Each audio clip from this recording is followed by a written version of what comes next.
Compartir pantalla, ¿verdad? Compartir pantalla. Ajá. Aquí. Busca en la que diga Tomás ese. Le da la copa y la abre. Sí. Y después le dice grabar.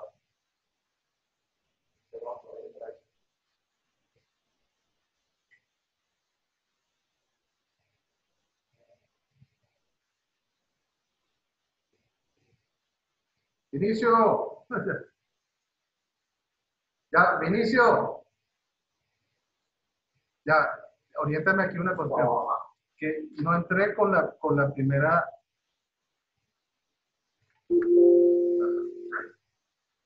Ok.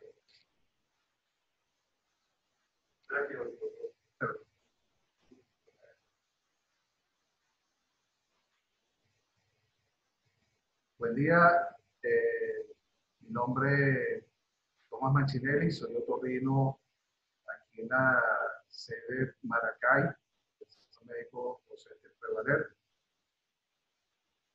Aprovecho la ocasión para agradecer a la Junta Directiva de Prevaler, en nombre de la doctora Marianela Rivero, el ingeniero Carlos Salas, la doctora Soraya, esta ocasión que se presenta con ocasión de la primera jornada de actualización profesional Prevaler 2020. Voy a hablar acerca de las alteraciones del olfato y del gusto y su relación con el COVID-19. Una revisión de la literatura. ¿Qué llama la atención en estos días de COVID-19? La gran proliferación de literatura, que en algunos casos se ha llegado a 22.000, más de 22.000 artículos en este lapso de tiempo desde que se describe el COVID-19 como enfermedad, que si uno divide entre los meses y los días, dan como 70, 80 artículos diarios. ¿Qué pasa con eso? No todos los artículos reciben una revisión editorial, son publicados, como por ahí leí un artículo de Early Print, y no hay una revisión editorial, y es lo que ha pasado con diversos artículos que han sido publicados, o bien en revistas, o bien online, y que después tienen que publicar los letras para notificar que hay errores en esos artículos. Así como pasó con la hidroxicloroquina, la cloroquina, la ivermectina, entre otras cosas. La idea de este estudio, de este trabajo, es hablar sobre las alteraciones del gusto y olfato. ¿Ok? Me llama la atención este antecedente de un trabajo recién publicado que pone desde los informes anecdóticos, ya para conjetura, iniciales de China sobre la enfermedad por coronavirus COVID-19, ha habido un número creciente de estudios que describen la disfunción del olfato y el sabor, y o sabor. ¿Okay? Esta es la literatura. ¿Okay?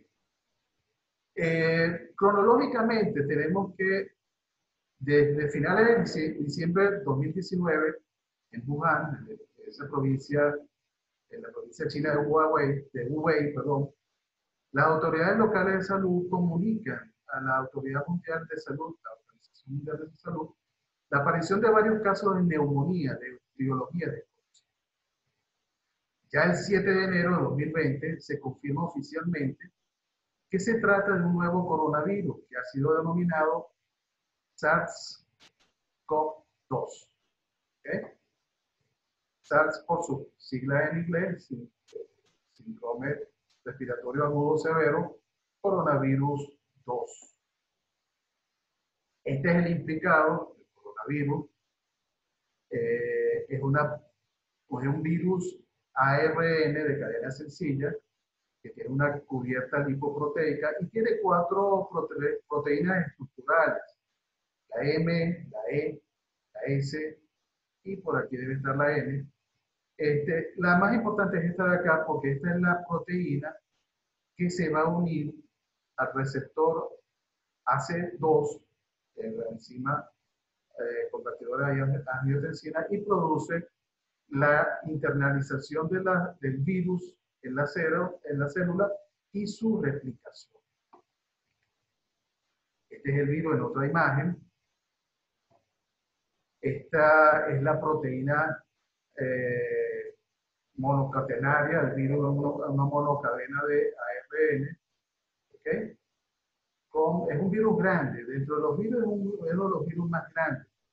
Esto también se prestó al principio de conjetura, se decía que era un virus grande, que no podía estar en el ambiente, y después fuimos viendo que sí permanece en el ambiente, de acuerdo a ciertas horas, ¿okay? Ciertas horas de duración, ¿okay? De vida, perdón.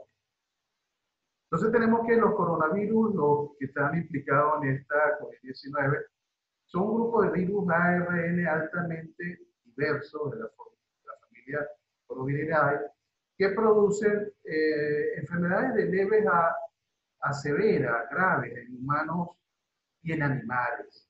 ¿Okay?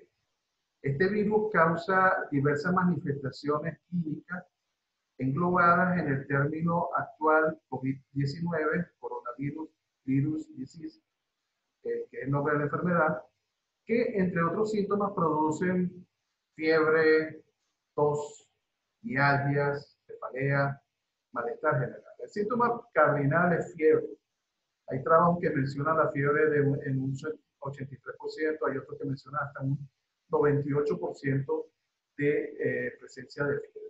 Son muy parecidos a un resfriado común, pudiendo progresar hasta cuadros de neumonía con un síndrome respiratorio agudo grave, shock séptico, falla multiorgánica, que por lo general es la causa del deceso de estos pacientes.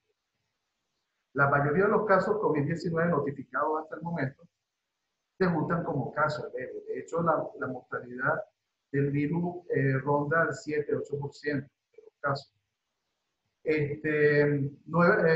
Recientemente se han descrito como nuevos síntomas asociados al coronavirus y al COVID-19 la anosmia, la disgeusia, ageusia, hipogeusia o disgeusia, agusia e hipogeusia. ¿Okay? COVID-19 entonces es el nombre de esta enfermedad de coronavirus, abreviado COVID-19. Anteriormente esta enfermedad se denominaba coronavirus novedoso o colocaban la N minúscula delante del COP para cuando al inicio de la nomenclatura.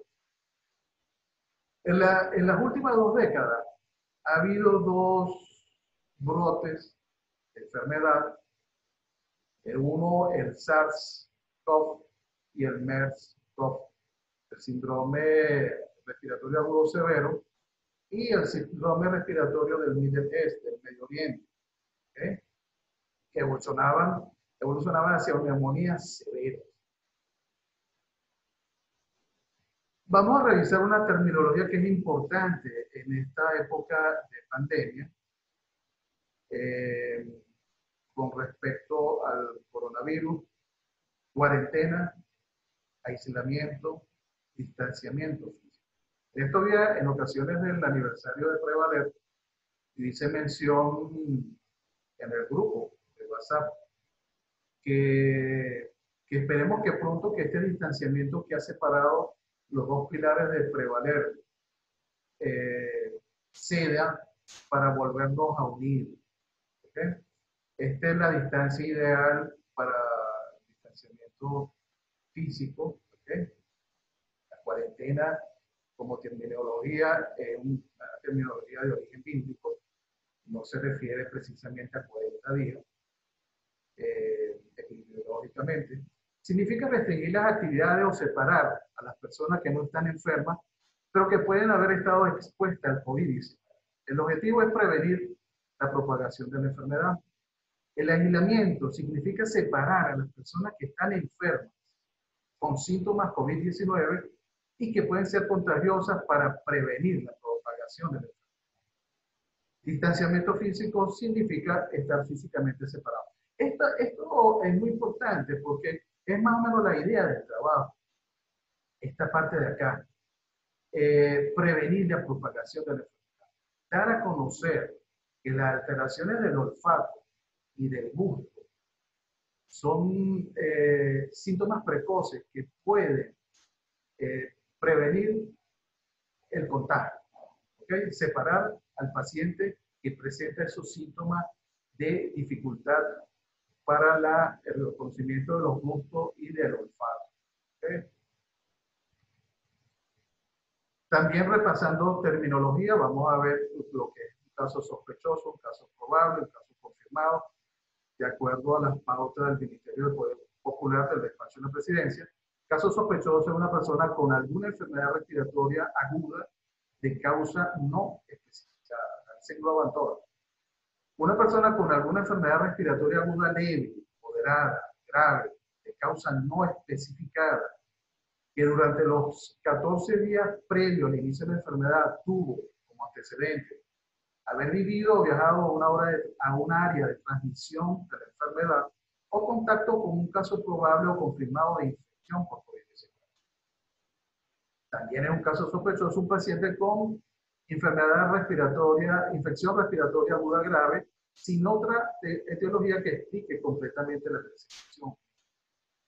Caso probable, un caso sospechoso para quien las pruebas para determinar COVID-19 no sea concluyente. Caso probable también es un caso sospechoso para quien la prueba no pudo realizarse por algún motivo, dentro de los casos probables, y un caso sospechoso con una prueba rápida positiva. Caso confirmado ya es la persona con una confirmación de laboratorio de la prueba PCR, de la proteína de cadena ramificada específica para el virus, que de positivo ya es un caso confirmado, independientemente de los síntomas o signos clínicos que presente el paciente. Cronológicamente vamos a trasladarnos a esta fecha, el 12 de marzo de 2020, cuando la Sociedad Venezolana de Otorrino ya comienza a publicar en su Twitter que el alerta epidemiológica, ¿okay? Atendiendo la alerta epidemiológica sobre la infección por el coronavirus, su riesgo y diseminación mundial y alertando de tomar medidas preventivas. ¿Okay? Ya eso fue para esa fecha, el 12 de marzo de 2020, la Sociedad Venezolana de Otorrino ya alertaba. Previamente a esa fecha, mientras estábamos conmemorando el Día del Médico, el 10 de marzo, la Sociedad Española de Otorrino ya tomó la decisión de aplazar todos los eventos científicos presenciales de la Sociedad Española de Otorrino, Larincología, Cirugía Cabeza y Cuello. ¿Ok? Este es el aplazamiento del evento científico presencial de la sociedad. ¿Ok? Y para el 20 de marzo, las diferentes agrupaciones de profesionales de otorrino en Francia, agrupadas en cuatro diferentes sociedades, alertaba sobre la anosia, ¿okay? La pérdida súbita del olfato asociado al COVID-19. Así, la sociedad de otorrinos, cuando ya se alertaba sobre la anosmia, síntomas precoces, alertaba que cada vez existen más evidencias sobre la presencia de la pérdida o disminución, tanto del sentido del olfato como el sentido del gusto, en pacientes con infección comprobada por COVID-19. Y alertaban sobre esto. Repasando un poquito sobre los conceptos de lo que son el sentido del gusto y el olfato, realizando la fisiología médica de Gano, ellos describen como el olfato y el gusto como sentidos viscerales, porque están relacionados estrechamente con la función digestiva. Si no hay un buen olfato, si no hay un buen gusto, no hay una buena función digestiva. Está relacionado desde el punto fisiológico, punto de vista fisiológico. Los sabores de numerosos alimentos son en gran parte una combinación de su gusto y olor. Por tanto, algunos alimentos saben distinto cuando la persona padece un resfriado que amortigua su sentido del olfato. Son receptores que son quimioreceptores o estimulados por las moléculas disueltas tanto en el moco nasal como en la salida de la boca. Esto es muy importante porque al final, cuando menciono yo la conclusión, voy a mencionar sobre no es un sentido nuevo, pero es un concepto nuevo que se está desarrollando que tiene que ver junto al olfato y al gusto. ¿Okay? Este es para recordar, los receptores olfatorios se encuentran en, en lo que llaman la mancha amarilla, aunque aquí se ve azul, ¿okay? En la lámina cribriforme donde se ubica el bulbo olfatorio. ¿Okay? La recepción de los estímulos químicos en forma de partículas olorosas provoca la despolarización de las células olfatorias y de ahí la transmisión del estímulo eléctrico hacia lo que es la corteza olfatoria primaria y una corteza olfatoria secundaria. Es importante que esto es bilateral, ¿okay? Tanto el hemisferio derecho como el hemisferio izquierdo. Los trastornos del olfato se clasifican en anosmia, posmia, hiperosmia, disosmia y cacosmia. La anosmia es la incapacidad para oler. La hiposmia es la menor sensibilidad del olfato.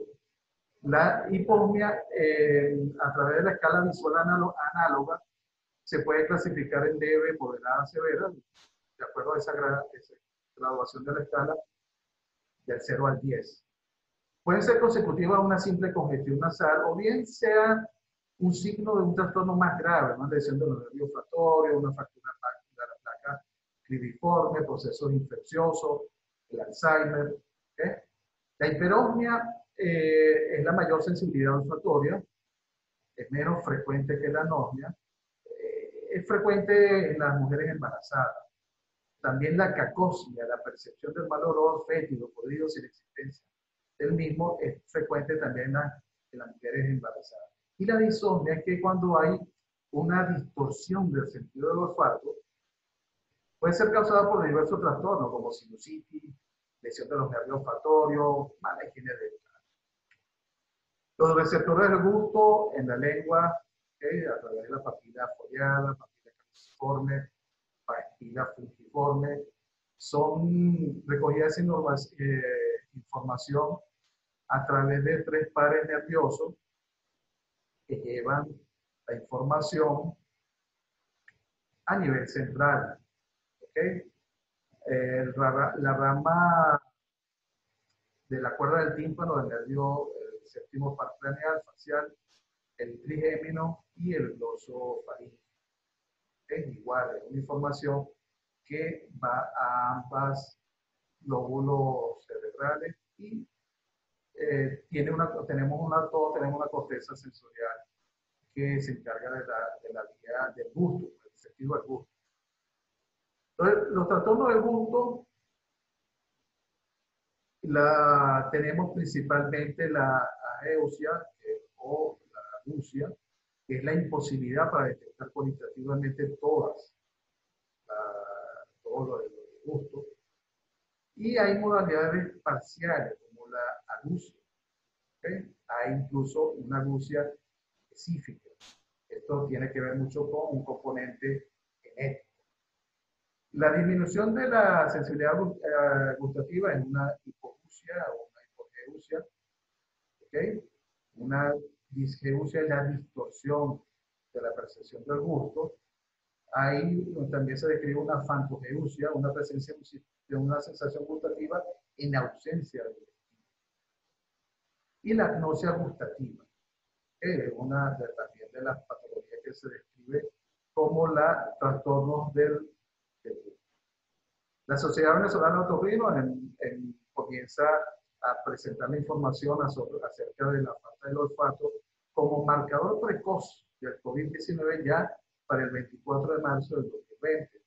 Todo paciente con antecedentes de contacto con COVID-19 o viaje al exterior y además presente pérdida del olfato aguda y aislada debe asumir cuarentena y aislamiento.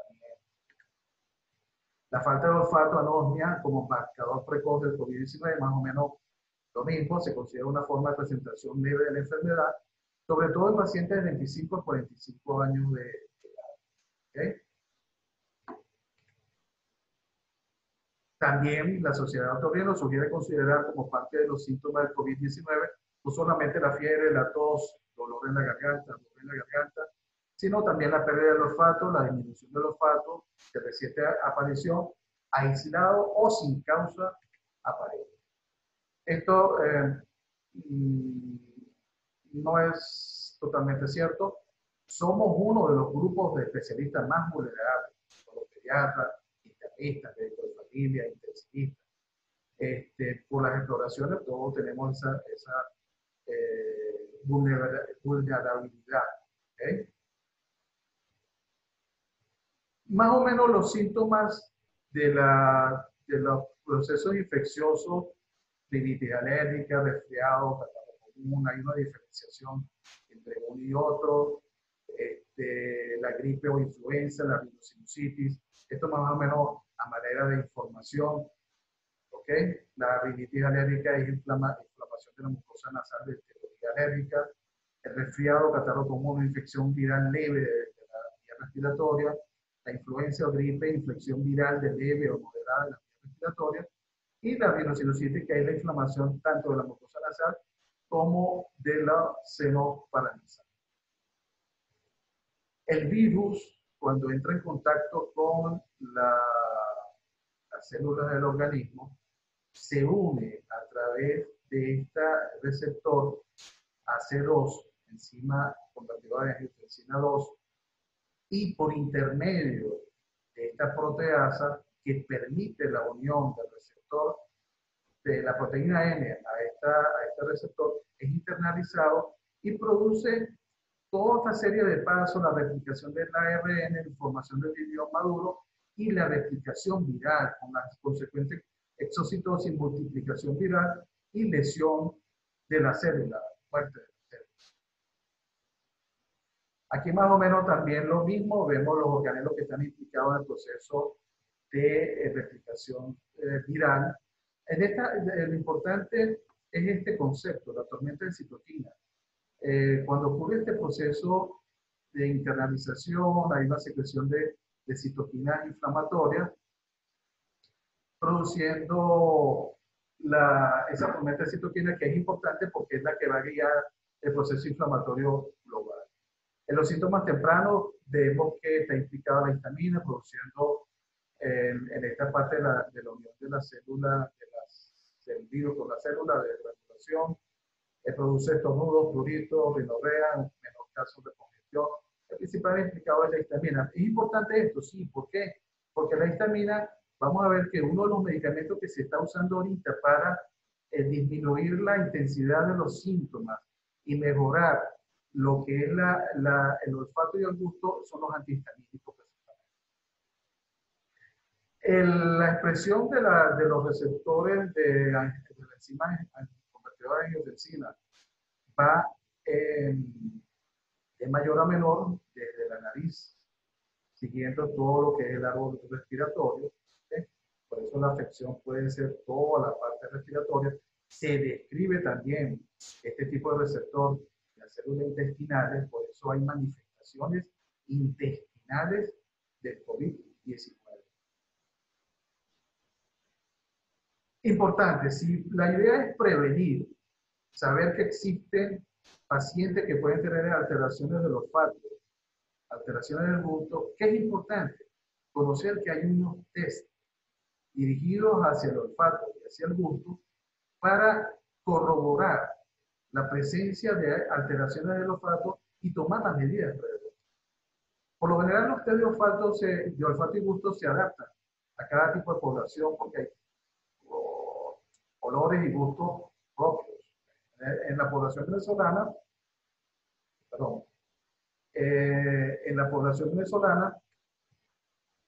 el test de olfato consiste en 2 cuadernos que contienen 5 olores cada uno y se miden los olores a probar sobre el café, chocolate, color de bebé, detergente líquido, coco, talco, detergente en polvo, canela, acetona y ron.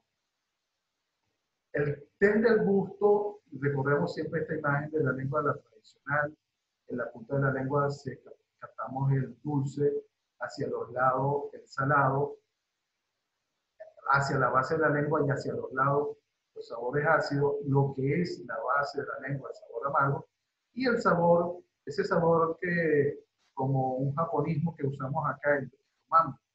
El umami tiene, literalmente el umami es sabroso. Los sabores sabrosos se detectan en esta área de la lengua. En Venezuela también, para probar el té del gusto, usamos piña, vainilla, canela, mandarina, café, colita, uva, maní, chocolate y coco. ¿Okay? Este trabajo fue recientemente publicado el 17 de junio.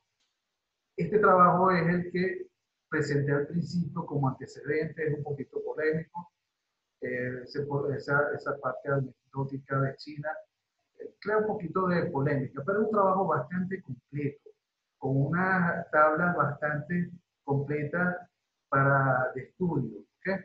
En los resultados de este trabajo menciona que los trastornos del gusto y del olfato fueron al menos 2 veces más comunes en pacientes COVID-19 positivos en comparación con los controles. En pacientes COVID-19 positivos, los pacientes hospitalizados eran mayores, con menor frecuencia de trastorno del gusto y del olfato, y recuperados antes que los pacientes ambulatorios. El análisis por gravedad de los trastornos del gusto y del olfato mostró que más de la mitad de los sujetos con COVID-19 presentó pérdida severa del olfato o del gusto, en más del 90% ambos sentidos. Esta pérdida severa se recupera y existe terapia de reentrenamiento para el olfato y para el gusto que permite recuperar esos sentidos.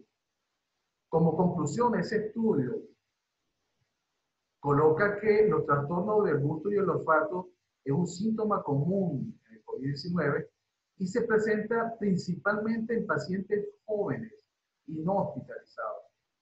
Como la mayoría de los trabajos que se están presentando, se necesitan mucho más estudios para la necesidad de evaluar la evolución de estos trastornos quimiosensoriales.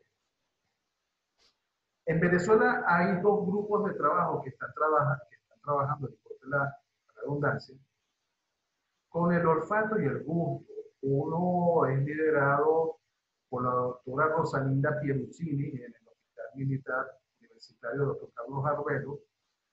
Están en proceso de recolección de datos. El otro es un grupo internacional, multidisciplinario, que es el GEO, que en Venezuela lo lidera la doctora, la querida amiga Sajid Samarillo, que por cierto, ellos van a presentar este 27 de junio un webinar sobre olfato y gusto. Aquí está la inscripción para el registro, para que estén interesados. ¿Okay? Como conclusión, los trastornos del gusto y del olfato tienen un valor preventivo importante. Me permito usar este término infodemia que usó el alergólogo argentino Cicerán por la gran proliferación de trabajos e información, una epidemia de información. No todo es cierto, no todo es correcto. Hay que tener ciertos parámetros y seguir a gente confiable. Así como conocemos el síndrome de burnout, el síndrome de quemado, ya comenzamos a conocer también el síndrome de webinar out, pacientes que se queman de tanto webinar diariamente. Y como comentaba aquí, otorrino es quizás uno de los que más webinars están realizando diariamente. 3, 4 webinars diarios sobre todo tipo de información. Y lo que les mencionaba antes, tanto el sentido del olfato y el gusto, pronto vamos a tener vamos a escuchar pronto sobre esto, sobre el sentido químico común, que incluye tanto el olfato y el gusto, que en la este seminario va a ser uno de los temas de disertación, sentido químico común. Me permito hacer esta reflexión, es mi pensamiento. No nos llamen héroes. Esto va dirigido principalmente a todos los médicos que trabajan en hospitales, en áreas de choque. No nos llamen héroes. No somos héroes. No somos héroes con bata. No somos héroes sin capa. Somos seres humanos que en nuestro destino estaba marcado ser médicos. Somos seres humanos que nos debemos a un juramento. Somos seres humanos que tenemos familia. Esta es mi interpretación, mi reflexión. Puede ser polémica, pero al principio en los diferentes países, en España, en Francia, en Italia, comenzaban a tildar a todos los médicos de héroes. Vayan al campo de batalla, son unos héroes. Y se quedaban días en los hospitales sin equipo de protección individual.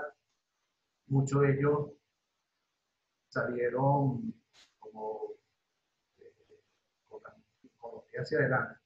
¿Okay? Fueron aplaudidos, pero ahí se quedaron, ¿Okay? Entonces, un poquito de conciencia, tomemos medidas preventivas, principalmente los médicos que trabajan en el sitio de choque a nivel hospitalario. Esta es la bibliografía utilizada en este trabajo, para los que estén interesados. Esto es muy importante, la Sociedad Venezolana de Otorrino, en su última acta de otorrinolaringológica, publicó un suplemento con una información bastante completa sobre el COVID-19 en el área ORL. Gracias por su atención. Gracias a nuestro beato, doctor José Gregorio Hernández. Pronto lo tendremos como santo, ya lo tendremos como beato.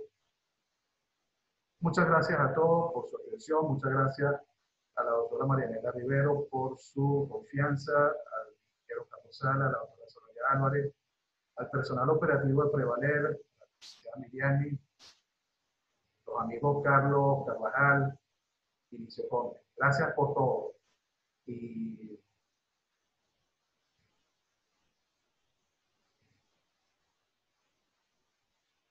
listo. Listo. Finalizar.